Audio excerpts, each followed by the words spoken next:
Hey, welcome back. We've got a super fun one today. You're going to get to meet somebody that I don't know real well, but I know him well enough. And I'll tell you what I love about him is I've never walked into the room and haven't been met with a huge smile and a glisten in his eye. One of the most genuine people I've ever come across. Dr. Randy Ross, author of many books that we're going to try and do a run through the gauntlet today on and suck as much wisdom out of him as we can. Welcome to the show. 3, 2, 1. Here we go.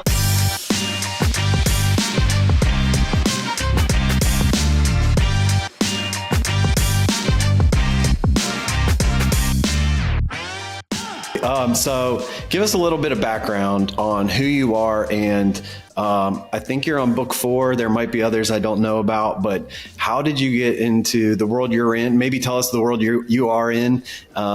I know it, but introduce yourself to our audience. Okay. Well, in brief, I'm an author.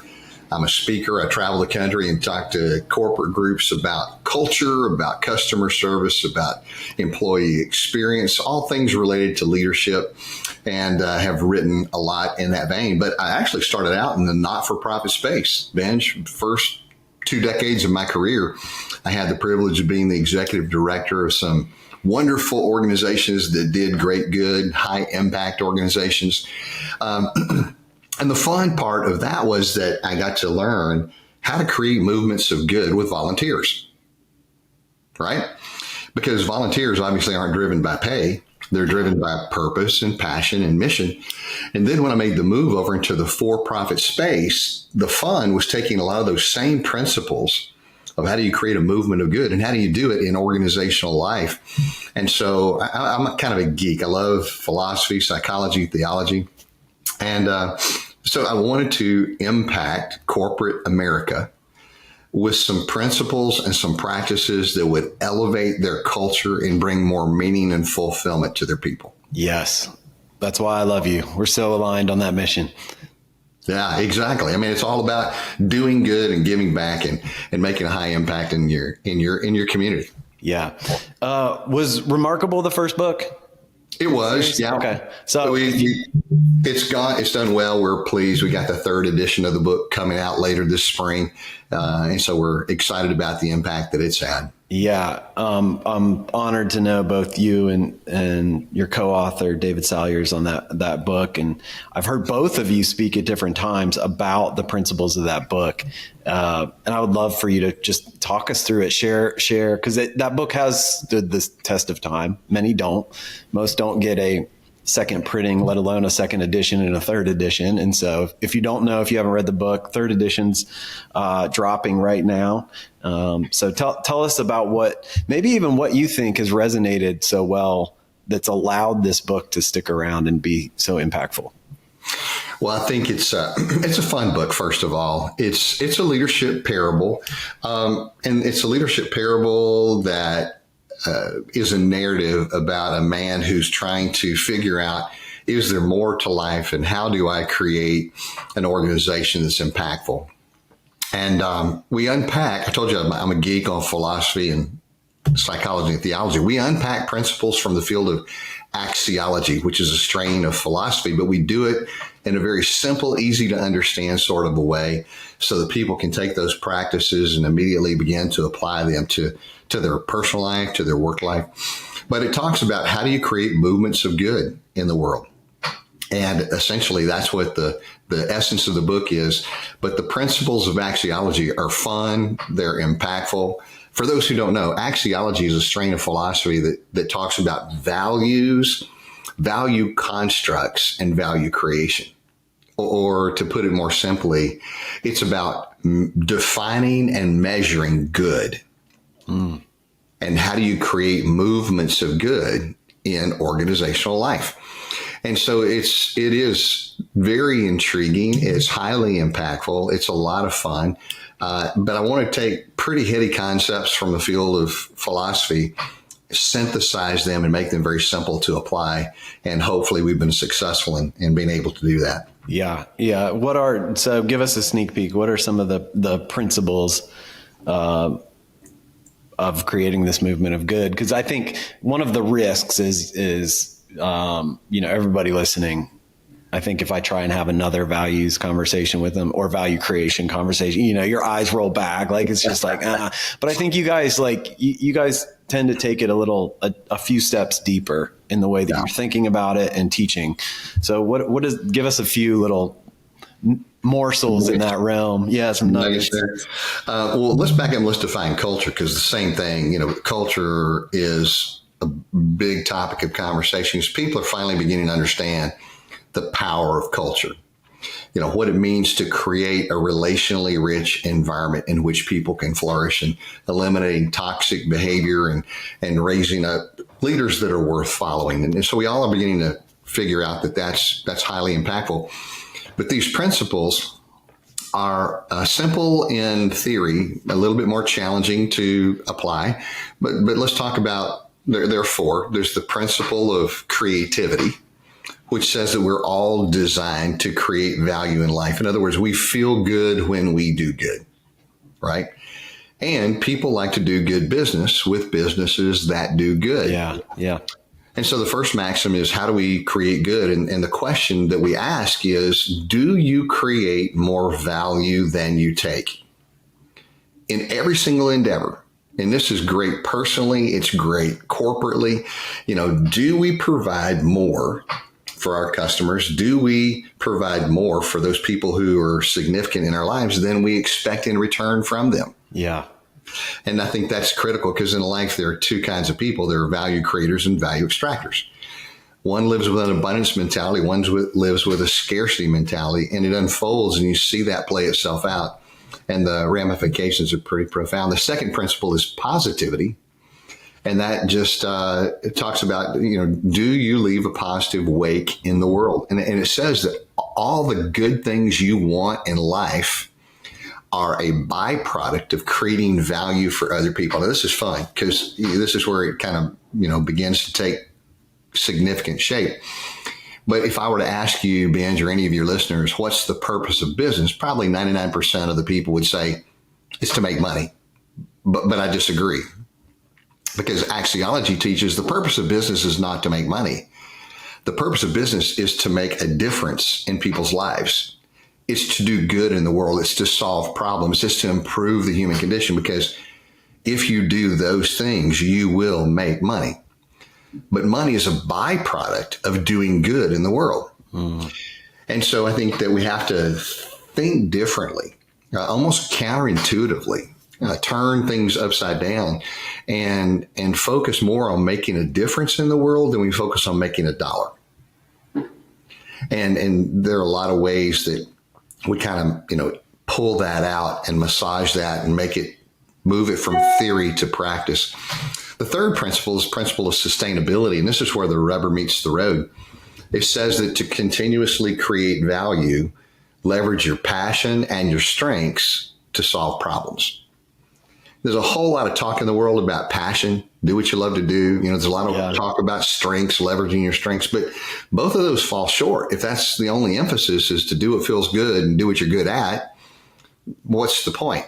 The point is you have to solve a problem, because people will pay you to solve problems. And the bigger the problem you solve, the more value you create. The more value you create, the more invaluable you become. So that's the whole process of sustainability.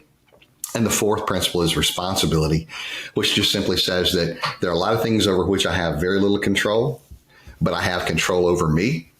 And I'm not a victim of circumstance, and I can chart my way in the world, and I can have a positive impact. Even if not the entire organization, I can as an individual. Yeah. And so put your fingerprints on life and have a positive impact. So how those play out, it's more intricate as to how we coach and consult organizations on applying those. But from a high level, those are the basic principles that apply to crafting a strong culture. And the name of the book, Remarkable, is that the culmination of these four in practice? Well, it is, because that word, Benj, for us is highly significant. It's the name of our company. It's the name of the book. And you may think, people have different definitions for remarkable, but for me, it means that you deliver a service or a product. You live life in such a way that you exceed all expectations. that you blow people away, that you deliver world-class service, that you go the second mile, you impact someone's life in such a positive way that when they leave your presence, they have an irrepressible desire to talk about you. And when people are remarking about you and the good that you've done in their life, then you've become remarkable. Robert Stevens, the founder of Geek Squad, he was interviewed back, I think, in 2014 in an Inc. magazine article. And he said this, he said, advertising is a tax you pay for being unremarkable. Yes. Yeah. I love that. So yeah, remarkable it's an impactful word for us.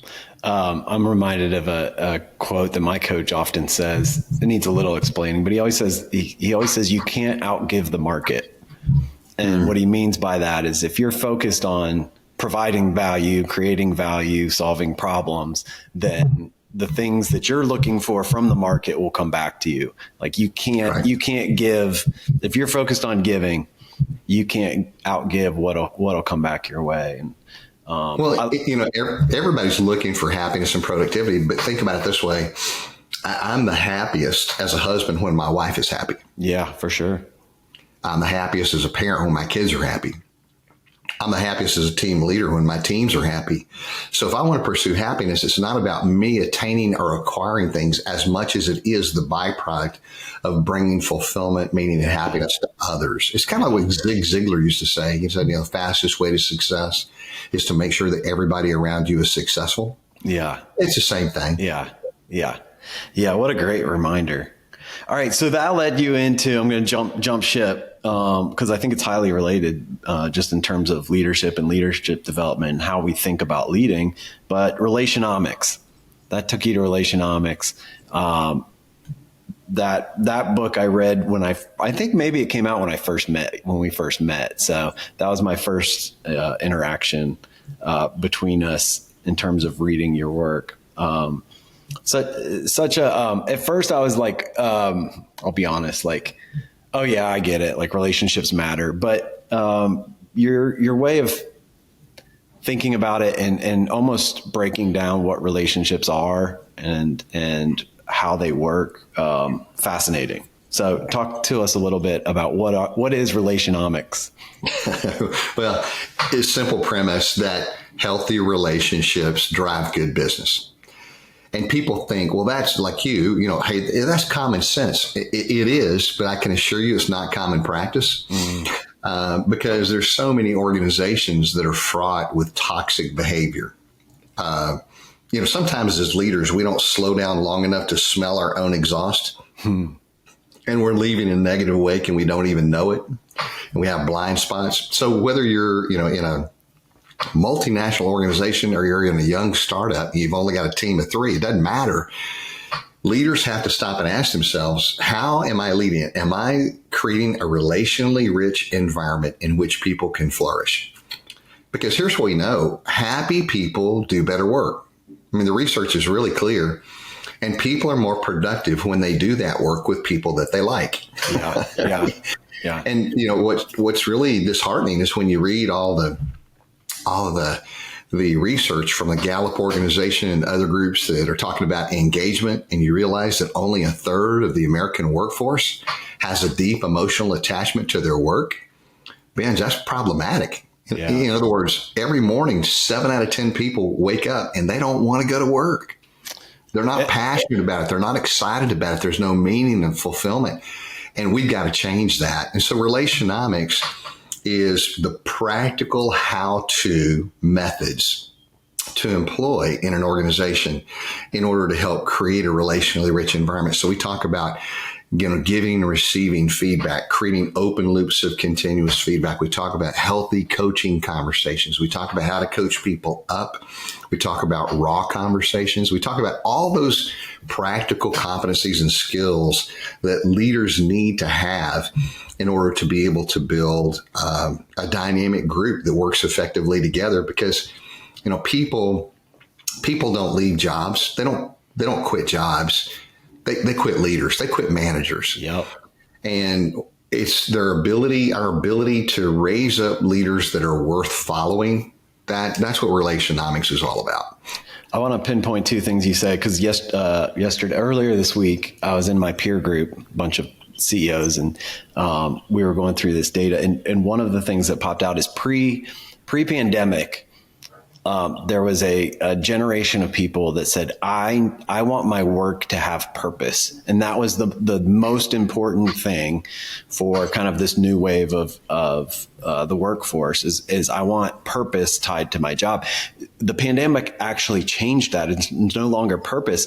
It's now wellness. So they're seeing themselves as like this, human being. And how does this job contribute either directly or indirectly by giving me space or flexibility or whatever I need? And wellness is actually the number one thing this generation is coming up with. The other thing interesting in that conversation, which is something that one of the tidbits you threw in there, we were having this whole conversation on culture and what is culture and what are the biggest contributors to culture. And I'm sitting there thinking, because I kind of geek out and I've studied culture for a really long time. And all of my like great answers, I'm like, you know what? I don't think any single thing is more important than the coaching conversations, the one-on-one conversations between the manager and the managee. And what happens in that dynamic, I think, is the single most thing that will create whatever that culture is, good or bad. We all have a culture. Some of us have one intentionally. And then thinking about that organizationally, even if you've got a leader at the very top who's really good at that, how well does that go down the organization without diluting? Like, how well are they having conversations with their people and them having conversations with their people? And who in the world has taught them how to do that? Like most organizations, nobody. And so they're awkward, they're avoided, they're, tactical. But man, if we miss that human element, we're missing the whole purpose of the game. Well, you're absolutely right. And the point is that, you think about most organizations, leaders have been tapped because they were either great individual contributors or maybe they were a subject matter expert. And someone said, hey, you do that really well. Why don't you lead people? And frankly, they have no idea how to create an inspirational environment that draws the best out of their people. Benj, we define a remarkable culture as a culture that has a trilogy of characteristics. It's a place where people believe the best in one another. They want the best for one another. And so therefore they expect the best from one another. The first talks to trust, believing the best in one another. Trust is absolutely foundational, essential to all healthy relationships. The second is compassion and connection. We want the best for each other. And the third is the accountability piece, but that's all about coaching people up to bring their best to the table every day, both personally and professionally. And I think the best organizations that we've worked with and had an opportunity to invest in, they know that there's a difference. Most organizations use people to grow the business. But extraordinary organizations, albeit remarkable organizations, they use the business to grow the people who then grow the business. Yeah. Because when you invest heavily in your people, when you have a strong emphasis upon health and well-being, when you help design a culture that's relationally rich, when you take care of your people and help them grow to fulfill their potential, they will grow the business. Yeah. And I think if we lose sight of that, we lose sight of the importance of the human element, and we go back to putting an emphasis upon profit rather than people. Man, I'm going to recruit you to be the number one spokesperson for System and Soul, because what you're talking about right now is absolutely what we're all about. Hey, everybody. I've been talking a lot about this book, Renegades, as a book for founders, and it is for founders. But little secret, I also had in mind the people that work with or survive working with a renegade. They feel like untamable human beings. My hope for you is twofold. One, that you would actually be able to understand what's happening with that renegade a little more deeply and be able to bring some sympathy, some empathy, But also, number two, I think if you understand it better, you can actually understand why you are massively valuable for the organization to catapult past the capacity of that renegade. I'm not saying that the renegade doesn't matter and needs to get out of the way, but we need their energy to be a renegade while the organizations that we're part of mature into our possibilities. Talking a lot to founders and renegades, but if you're not one, this book may also be for you. If you find yourself surrounded or in a working relationship with somebody that feels like a bit of a renegade, I would love for you to join us in this journey with this book, and I would love to hear from you how it impacts your life. You can put your email in the link below, and we'll put a free first chapter in your inbox right now. Book drops on October 17th on Amazon. I'm sure you'll see me back in your LinkedIn feed to tell you all about it. See you soon. Let's jump into Fireproof Happiness. I haven't read this one, so you've got me super curious. And in all candor, I'm coming out of a probably one of the hardest seasons of my life right now, on the tail end of it, not all the way out, but I can start to see the light. And so I would love to feel more fireproof in my happiness. So talk to me. Well, I was challenged to write the book back during COVID. A friend of mine said, "Hey, you need to write a book on hope, because we don't know how long, this crisis is going to last and what the fallout is going to be." And I'm a deeply faith-rooted individual. You know that because of our friendship. But I speak to corporate America. I speak to Fortune 500, Fortune 100 companies that I couldn't lead with chapter and verse, right? Couldn't lead with faith. So I was curious. I wanted to find out, is there adequate peer-reviewed scientific research that proves the efficacy of hope? And I found over 250 scientific papers on the topic, and I was amazed. And so I began to siphon through all that, synthesized it, simplified it, and put it in this book form that is a very practical explanation of the connection between hope and happiness.